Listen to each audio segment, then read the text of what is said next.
It's often the little things, small behaviors that can change our lives. That's the power of a financial edge. I'm Ed Meek. I'm a financial advisor with a passion to help you retire early, save more, and live better. Welcome to Ed's Edge, the podcast to help you live the life you've always wanted. Mistakes. It's the new year, James. And people usually want to do some New Year's resolutions. Sometimes it's because of mistakes they made.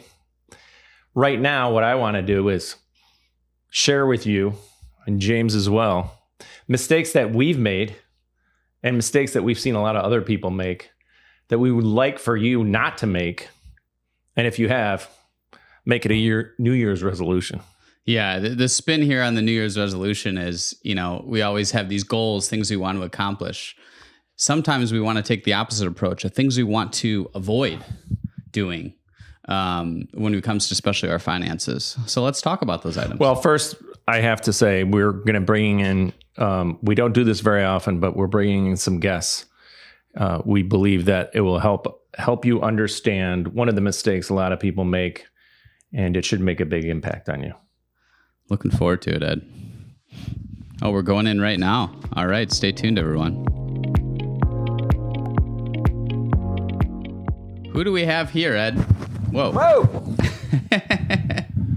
Oh, we're live still, huh? We're live. All right.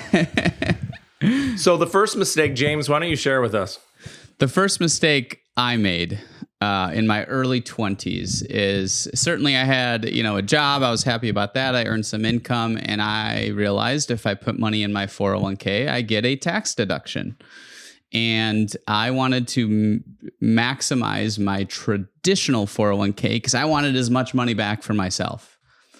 What I failed to realize is I should have done that in a Roth. I should have put in a Roth 401k contributions. And so I'm trying to play catch up now, but lesson learned. You want to, again, we've talked about those tax buckets. Here's the tax bucket slide again. For those of you who listen to other podcasts, we've shown this before. We want to get enough money in that tax-free bucket amongst those other two on the left. That is so powerful. And why do we have these little ones here hanging out with us today, Ed? Why is this tied to contributing to a Roth? They weren't very enthralled with what you were just saying. Tax buckets and investing is not something that they have quite gotten into yet. What's your name? Okay. This is Judah, and this is Tallulah, my grandchildren. And James was kind enough to bribe them with some donuts this morning. There's some remnants left in order we can get them on camera. But the reason why I have them on is primarily so you realize you can get started early when it comes to investing, like really early. The only thing you have to make sure is you have to have earned income. And so you will see a picture on the website next to the podcast that I have right in the front of the building. And we just recently hired them. James, you didn't even know this, but we hired them. They're on the payroll now. They're on the payroll, so they can start putting into the Roth 401k. Wonderful. Get after it, guys. All right. What do we say? Say thank you? All right. Maybe next time. Maybe next time. All right. Good stuff. So a lot of these concepts around starting early relate to thinking about taxes, right? Roth versus traditional, tax-free and tax-deferred. Thinking about taxes, not just now, like me, when I said I want money right now, but over the course of our life. What's going to help us over the long run? Nobody likes taxes. We want to be very strategic on how we position our money in those right tax buckets. And the benefit of starting early is that money in the tax-free bucket grows tax-free forever. It's pretty neat. It's a long time. What other tax saving strategies, Ed, can help us here? Well, the second one is the buckets that you just saw. If you remember, there's the three buckets in the bucket that you're mentioning for the Roth IRA that almost grows forever. At some point in time, the government makes us take it out. So not quite forever, but a long time. That's the tax-free bucket. There is one more type of investment that we often utilize that people make mistakes not utilizing, which is something called an HSA. That's a health savings account. That's actually the one tax bucket, the one way that you can get triple tax savings. It's the only thing that exists for triple tax savings. You get a deduction, so it goes in pre-tax. That's number one. That's number one. The second one is it grows tax deferred. You don't pay any taxes on it. Actually, it grows tax free if you then pull it out. And when you pull it out, it comes out tax free. So tax deferred, tax free, and then comes out tax free. Now, unfortunately, the government only allows us to put in, a certain amount of money depending on the tax year, but it's, $3,500, $4,000 per person, just a little under $4,000. If you're married, you can double it. Yeah, you can double it. Right, exactly. So if you don't do that, do that. So many of our clients will sometimes do it, but they might not even use it the right way. You get a debit card, you start paying for all, any healthcare expenses, and eyes, mouth, dental, everything. Even a lot of the over-the-counter drugs are counting. Right. So they've gotten a lot flexible on what you can use this HSA account for. And oh, by the way, you can invest that money. It doesn't have to sit in cash. You just have to make sure you qualify. If your employer offers an HSA plan, it's a very beneficial thing to do. The only one that's triple tax exempt, like you said. Yeah, right. And then in the future, if for some reason you don't ever use it for healthcare, you could pull it out and you pay taxes on it then, but it can be invested for a very long time. So it's like another retirement account. And we've yet to experience anyone who's not had too much money. Healthcare, we know, you'll need it. Right. It grows until you need it. So yeah, good. All right. The last concept on taxes. This fast forward to retirement time. When you need money off of your investments, not taking income from the right accounts, right? We think, okay, I need $50,000. I'll just pick an account. No, don't do that. What's the better way, Ed? Well, what happens is, again, going back to the buckets, when the money is in there growing, we show you the buckets, but also when you pull money out of them, in the taxable bucket, that one's a little more tax efficient because you pay taxes on most of that money. When you pull it out, you don't have to pay taxes, or you might be just paying the taxes on the dividends and that's it. So that one's pretty efficient. Sometimes people have more money in those middle and right buckets though, because they have put a lot of money away for retirement.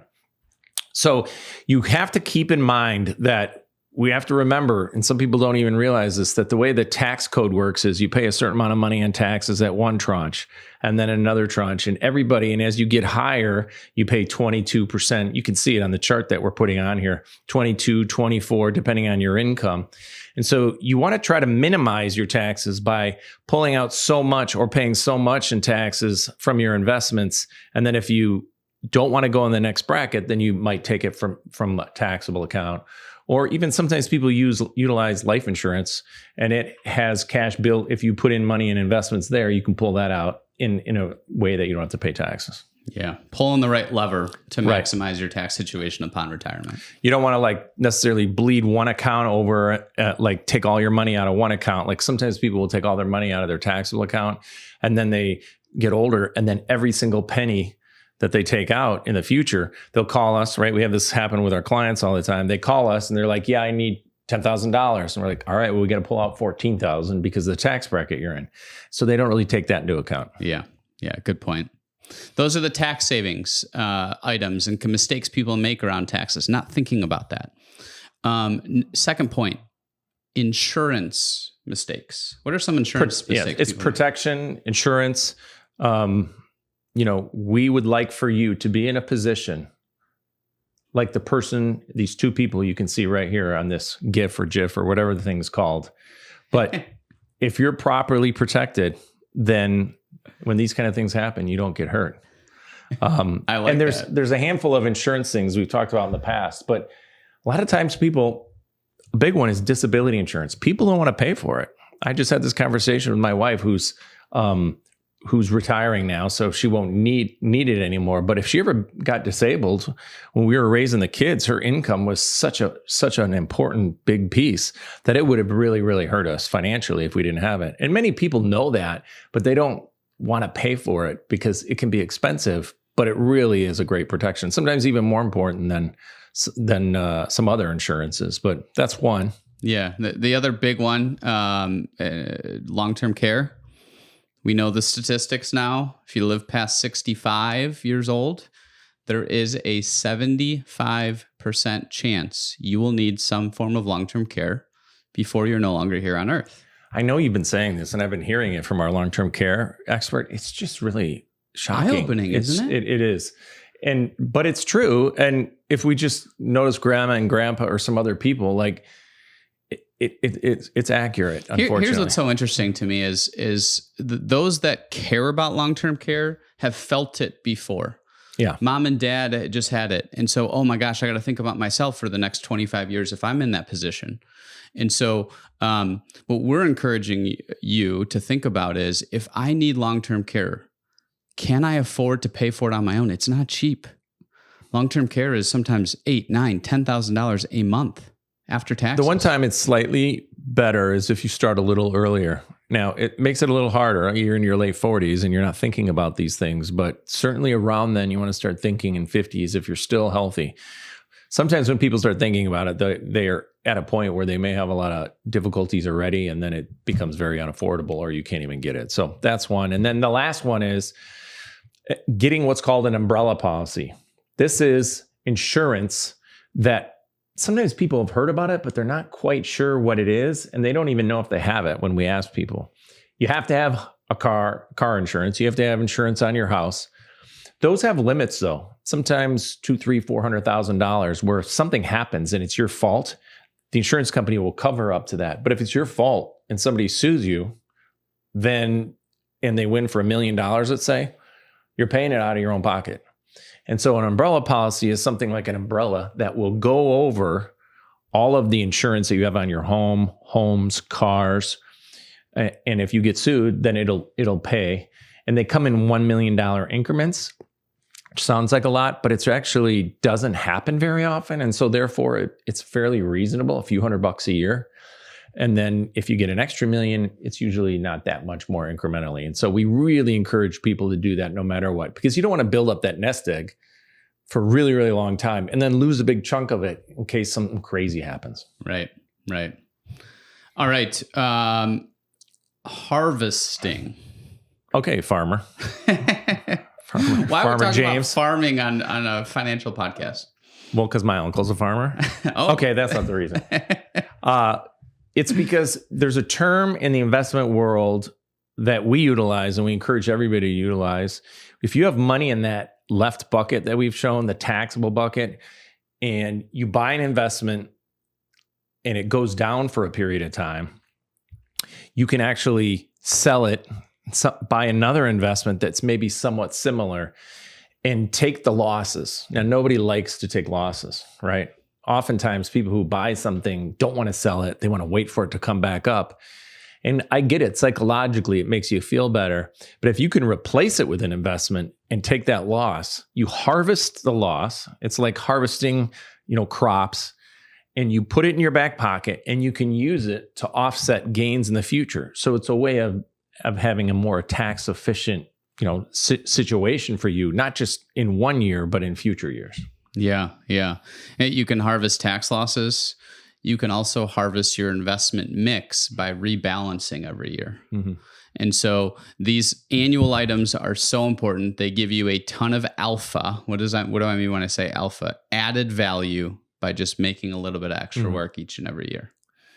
Yeah, it can make a really big difference in saving money in taxes. So you want to, when the markets get creamed over short periods of time, which they're going to continue to do, it always happens. Just keep that in mind. It's not like a once a year thing. It's when things get bad, what can I do? And it's a relatively easy thing to do. So if you just looked it up and did a little research on it, you'd be able to see. Yeah. Next item. Mistakes people make. I would argue this is the most common one we've experienced over the course of what we've been doing.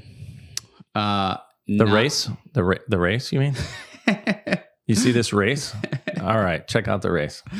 We know the tortoise and the hare, but this is a real life tortoise and a real life hare. This is great. We love this one. Proof right here. Yeah.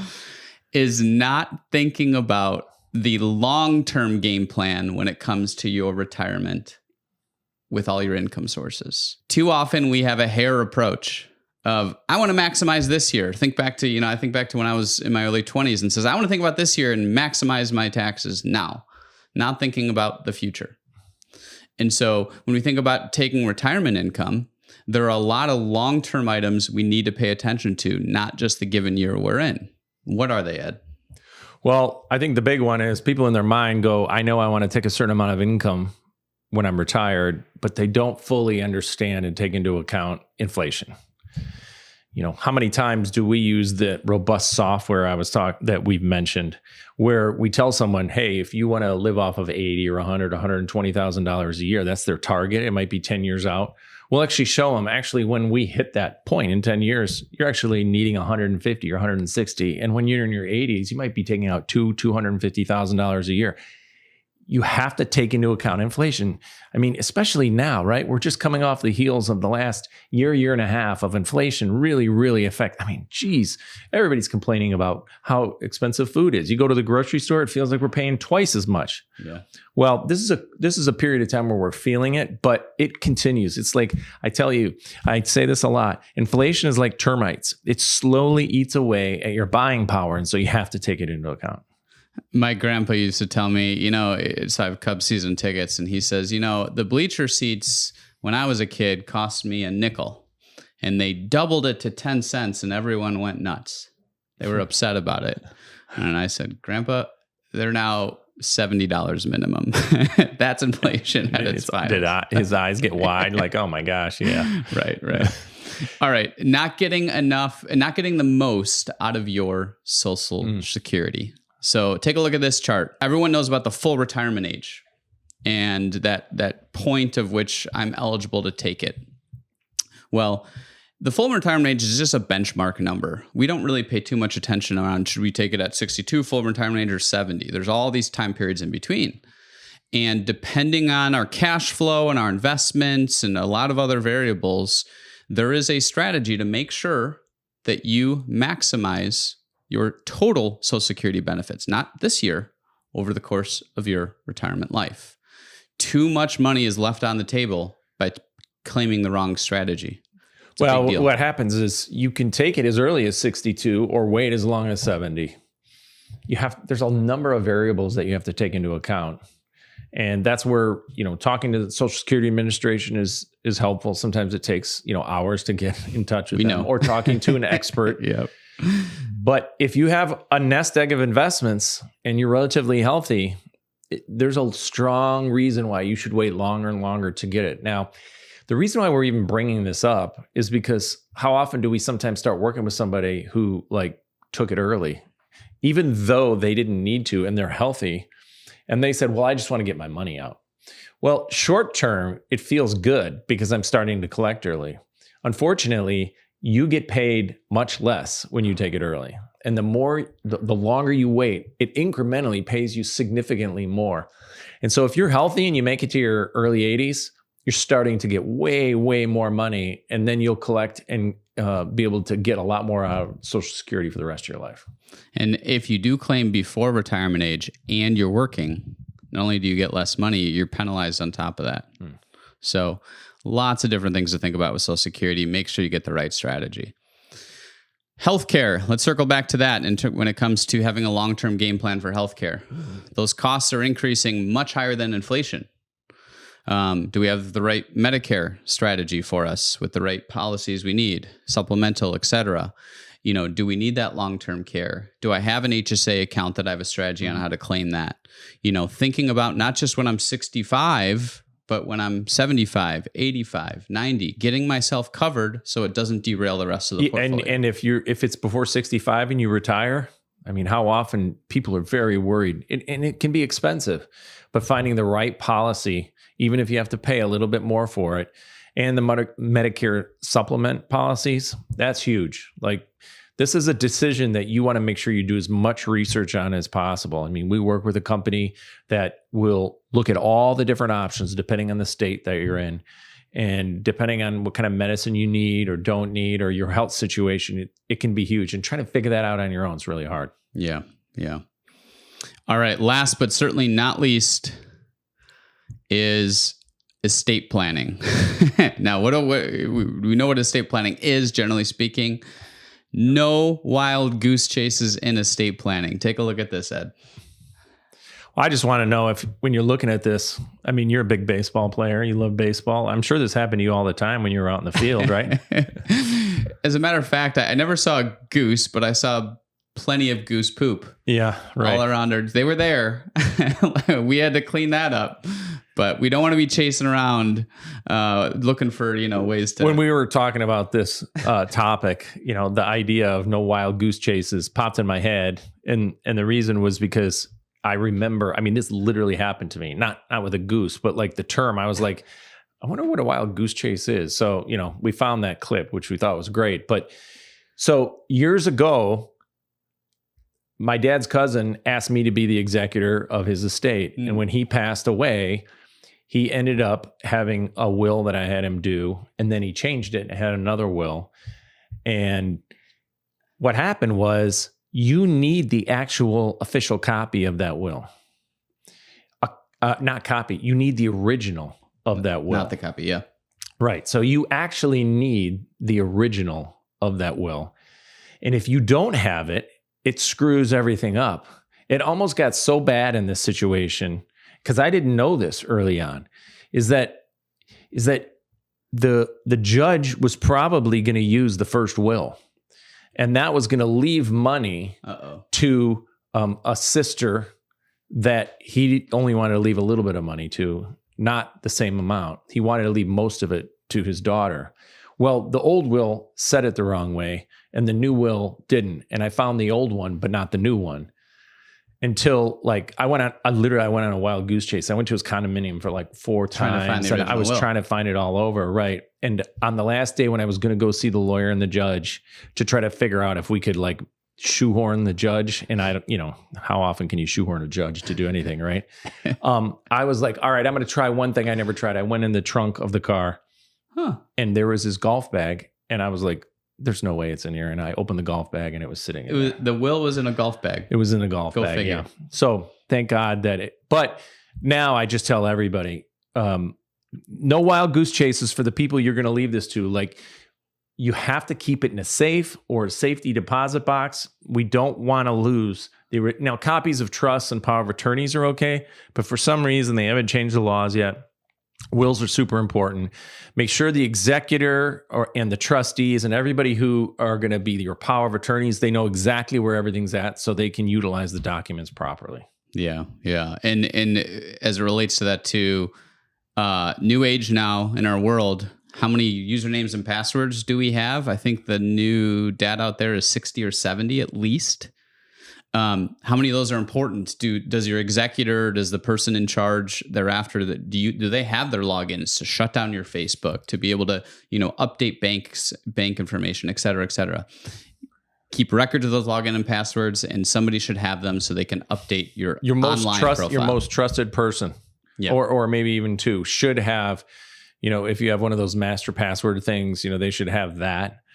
But they have to know all the places that you utilize, and you have to keep track of that and give them the passwords. You leave a world of hurt for somebody if you don't do that. Yeah, opens you up to fraud and other items. So, all right, those are the mistakes we've seen people make is not doing some of these items. We hope you found some of those helpful as you think through your overall situation and getting this new year off right. So, with all that said, let's talk about Ed's food for thought. All right. So there's one food item that vegetarians have a difficult time not eating. What food item do you know of that people oftentimes? Meat. A certain type of meat that has a certain smell that people love. You stumped me here, Ed. In the morning, what do we cook? That people smell and they're like, oh my gosh, I want some. Sausage, chicken. Bacon. Bacon. So most people love bacon, and certainly the smell of bacon. And I came across a recipe.